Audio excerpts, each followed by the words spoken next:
네. 왜 당이 나서나 조응천 민주당 의원이 정진상 실장 엄호에 나선 민주당에 대해서 이런 의견을 밝혔는데요. 당내 의견이 좀 엇갈리고 있는 것 같습니다. 내용을 좀 들어보겠습니다. 이게 무슨 당무와 관련된 일이냐. 아니잖아요. 성남시장 혹은 경기도지사로 재직할 때 있었던 일이잖아요. 근데 왜 당이 나서지? 당의 대변인 혹은 뭐 공보실 뭐 이런 데서 왜 나서지? 그렇잖아요. 그리고 예를 들어 뭐 다른 당직자라면 이렇게 했을까? 그렇죠. 뭐 그러면 답이 굉장히 군색해집니다. 어느 하나 잘할 것 없는 윤석열 정부가 오직 혈안이 되어 추진하고 있는 일은 야당 탄압을 위한 검찰 수사뿐입니다. 검찰은 정상적인 수사는 없고 오락가락한 증언만을 뒤로 흘리고 있습니다. 이는 야당 대표를 향해 미리 결론을 내놓고 진술을 끼워 맞추는 전형적인 조작 수사라 의심하지 않을 수 없습니다. 네.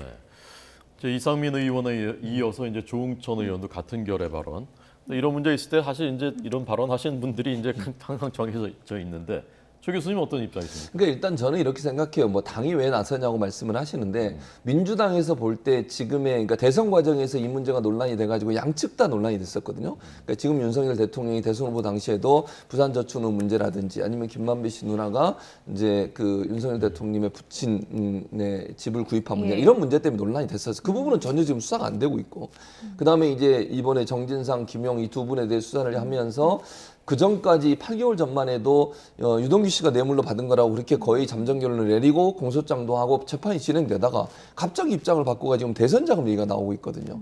이런 상황이라고 민주당 내부에서 볼 때는 이게 공정하게 수사가 되고 있느냐라는 데 의문이 생길 수밖에 없어요. 그럼 이게 정치적 탄압이라는 상황으로 인식될 수밖에 없는 구조라고 민주당은 보고 있는 거죠.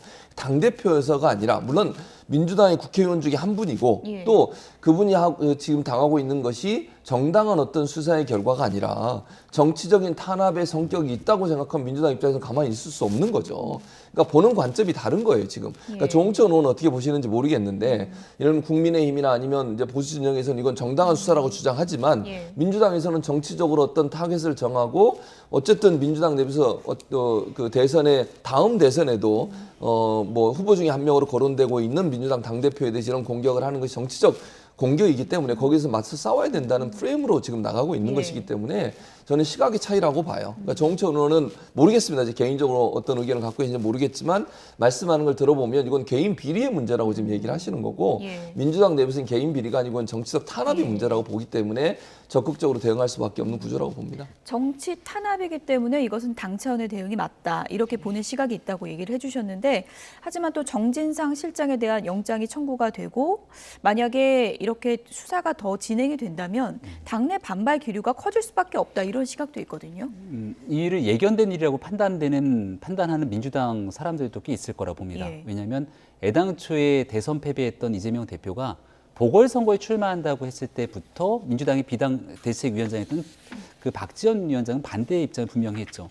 그리고 이제 당대표에 출마했을 때도 마찬가지로 이런 일들에 대한 반대 입장을 피력했던 일은 이재명 대표를 향한 사법 리스크가 엄연히 존재하는데 이게 당대표가 되고 여러 당직을 임명하고 나게 되면 결국 본인에게 제기되는 사법 리스크가 현실화되게 된다면 이재명 개인에 대한 리스크가 아니라 민주당 전체 입장으로 번져나가는 것에 대한 우려를 민주당 전당대회 때 수차례 피력했던 겁니다. 당시 경쟁 후보였던 박용진 의원 등 많은 사람들이 이야기했던 것을 기억하실 텐데 지금 유동규 전 본부장이 나와서 여러 가지 얘기를 하고 있고 거기에 그치는 것이 아니라 남욱 변호사도 비슷한 얘기를 하고 있고 실질적으로 이재명 대표와 분신처럼 가까웠다는 김용 부원장이 구속돼 있지 않습니까? 이 구속은 검찰이 무리한 수사 때문에 구속이 됩니까? 법원의 영장실질심사 결과에 따라 판단이 됐기 때문에 결국 구속영장이 발부가 된 것이거든요.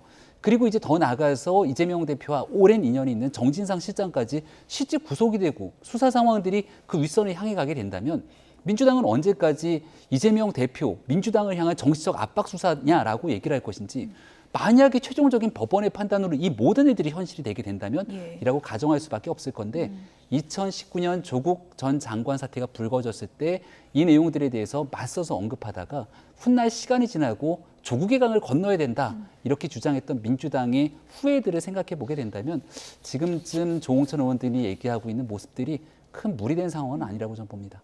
네. 알겠습니다. 오늘 전국 키워드로 분석을 해봤습니다. 김병민 국민의힘 비상대책위원, 최진봉 성공회대 교수 두 분 잘 들었습니다. 고맙습니다. 고맙습니다. 고맙습니다.